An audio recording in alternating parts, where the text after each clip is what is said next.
2011 was a good year for anime. We saw the likes of Steins Gate, Hunter x Hunter, Madoka Magica, and many other staples that are considered classics of the medium. However, one show stands out because unlike its action-packed shonen compatriots, it was a slice-of-life show. Enter Anohana, a show that has brought countless people to tears and is one of the most popular and successful animes to date. To this day, Anohana is one of the defining shows in slice-of-life and drama anime. Boasting high ratings in both quality and popularity, Anohana has been described as one of the best animes of the decade, as well as being a huge commercial success. Being a slice-of-life fan myself, I knew I had to watch it. However, when I finished the show, I felt more confused than sad. Anohana's ending is critically acclaimed for its emotional impact, but I don't think I felt the full impact of it. Why was that the case? In order to discuss this, we have to rewind a bit and talk about the events leading up to this conclusion, and hopefully I can explain why Anohana's ending was not as impactful as it could have been. This is the flaw of Anohana. Before I get into this, here is my obligatory spoiler warning. Almost all of the discussion about to take place revolves around events that happen at the end of the show, so if you haven't seen Anohana yet, pause the video now and go watch it. Despite the fact that I'm about to criticize this show, I don't necessarily think that the show is bad. I actually did enjoy it for the most part, and being such a popular and influential show, you would be hard-pressed not to give it a shot. With that being said, I'm going to assume you've watched Anohana from this point forward. With that out of the way, let's dive into it. In the final moments of Anohana, we hear Secret Base start playing in the background of episode 11. The tears start falling as the story comes to a conclusion. Menma disappears, and the rest of the Super Beast Busters supposedly move on. But let's rewind. How did we get here? Jintan, Yukiatsu, Anaru, Tsuruko, and Popo.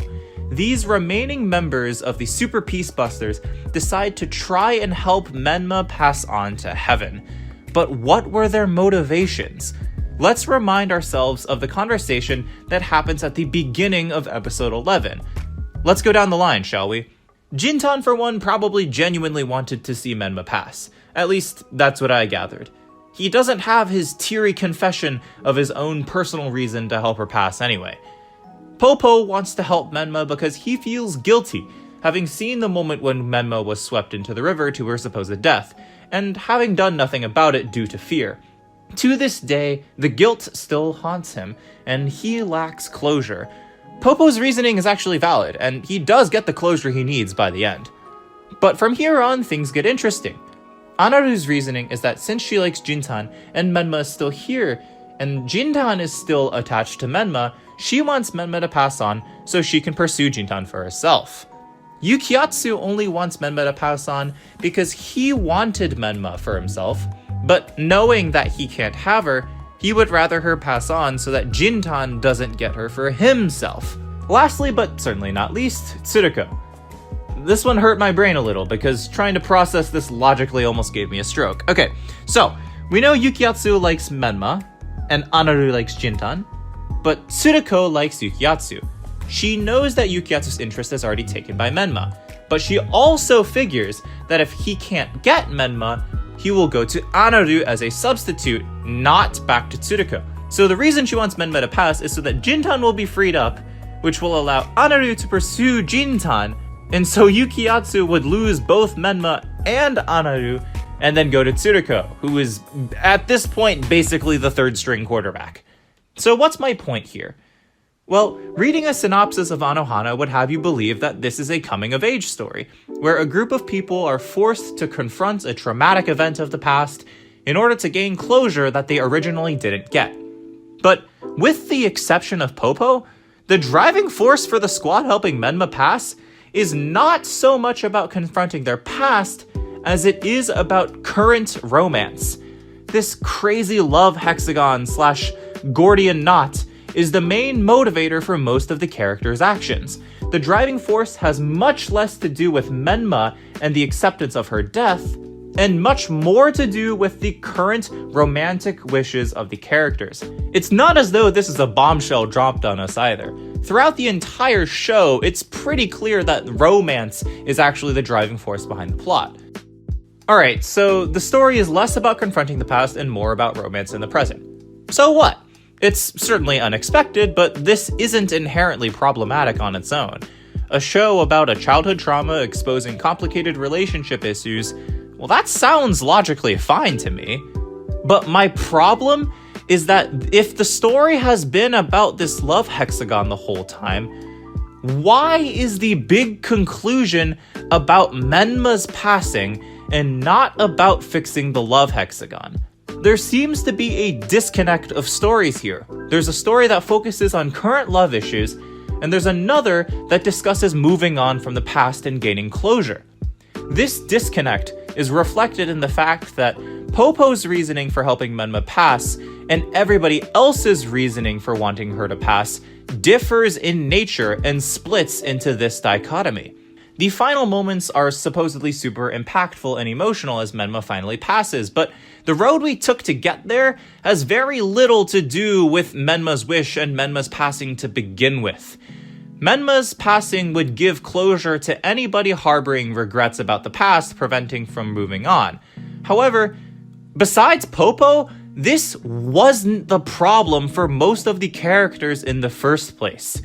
Menma's passing is the conclusion to a story that Anohana was supposed to tell, but it was not the conclusion to the story that Anohana has ended up telling. What was the conclusion to the story Anohana told? We don't know. All we get are a couple cutscenes where Jintan returns to school and we see him interact with Anaru, and Yukiatsu and Tsuruko on a train. It probably would have been an interesting show to see these 5 people remend their status as a squad, sort out all of the love issues that have plagued them so much, and reconnect in the way that Menma wanted them to, but the show doesn't really give us this conclusion. You might be able to infer that they make up based on the optimism of the final cutscenes, with the final engraving saying that the Super Peacebusters are friends forever. You might even argue that the whole point of the show was to say that this love hexagon was irrelevant, and that upon helping Menma pass, they learned to set aside their problems and lived happily ever after together. However, I beg to differ. Maybe it's just my pessimistic personality, but realistically speaking, I sincerely doubt that they would be able to make up without some serious trials and tribulations. Remember how crazy some of these love confessions were? If we had gotten to see the conflicts, see the trials and tribulations of them making up, and see the process of those conflicts getting resolved, then the love hexagon as a plot motivator makes a lot more sense. However, this isn't the conclusion that we receive. In fact, we receive no such conclusion at all. As such, at the end of the day, Anohana suffers because it has a good conclusion to a story that it was supposed to tell but didn't. And the story that was actually told doesn't have a satisfying conclusion. Anohana's flaw is its mismatch between its story and its conclusion.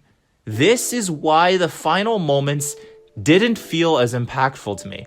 In my eyes, I never felt like the show's central conflict got entirely resolved. Yes, Menma was finally able to pass, but this satisfies a conflict that has, quite frankly, taken a back seat in this show. Had Anohana's central conflict be more about the characters confronting their past, similar to the way Popo did, I think the ending would have hit a lot harder. Likewise, if the show had given us a proper conflict resolution pertaining to the love hexagon, that ending probably would have felt more satisfying than the one we got instead. Unfortunately, this mismatch between the story and the conclusion makes a show that could have otherwise been incredibly emotional feel a little bit anticlimactic instead. That is Anohana's flaw. Thank you guys for watching this video. If you disagree with anything that I've said or have some additional arguments that I might not have considered, please feel free to discuss them in the comments below. I am not a literary analysis expert, and I'm certainly not a film studies major, so take everything that I've said with a grain of salt. It's, quite frankly, just the opinion of an irrelevant weeb. But if you like this type of content, be sure to like the video and let me know about it in the comments. Subscribe to the channel to see more. This has been Syntax 404. We'll see you next time.